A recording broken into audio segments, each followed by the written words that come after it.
Of Special Observer is unique. I think through my mind is, what if we do get caught? What is my plan to get out of that situation?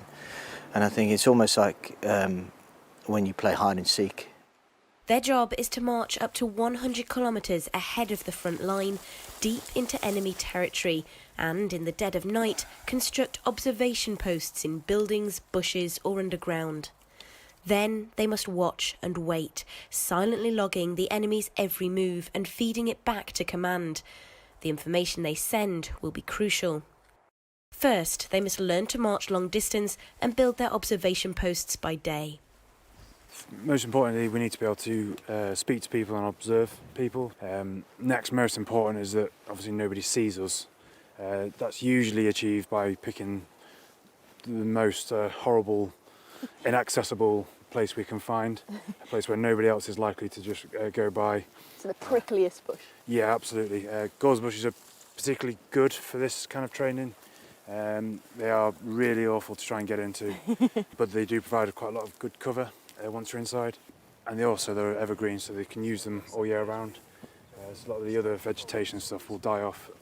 The soldiers must cover their tracks at every stage, so ponchos protect the ground around whilst the post is constructed. The inside of the bush is hollowed out and hasties made of chicken wire and hessian are dragged inside. These will form the roof of the shelter, protect them from the elements and hide them from enemy thermo-imaging.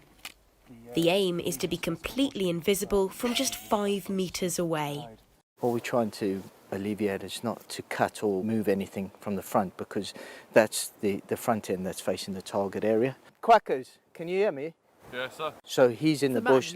Yeah, so generally I can just about make him out because they haven't finished and completed. How can they make sure that they're not seen when inside the bush? So slowing their movement down and slowing the noise down. Shiny things as well? And shiny things, yes. His BFA, that needs to be cammed up. The watches, they'll obviously, or they'll turn them inside out, around the wrist there. Chapman, just looking at your colour now that you've put in. So you've put this camouflage in. Yeah. And then look at the bush. It's like darker green. This is like a sun-bleached lime green. If someone was to walk past now, they'd notice that colour change. And you've got the cobwebs here. Try and not break those. So as you've arrived, is how you want to be inside it. Inside the bush observation post is almost complete.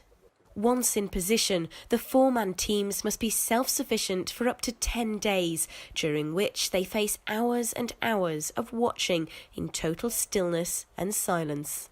It's no easy way of taking the boredom away, and each individual has their own way of keeping their mind occupied. I like to probably think of a song. Shotgun, Aqua springs to mind as well. Barbie Girl. It's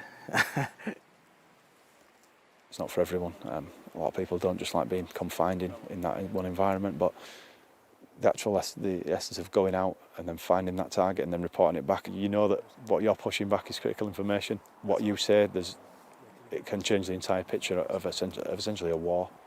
4 blokes sat in a bush. The role of the Special Observer is highly skilled, high risk and critical. From their bramble bush or hole in the ground, the Special Observers have the power to call in arms fire or scrambled jets. The students on this course will carry great responsibility in future operations.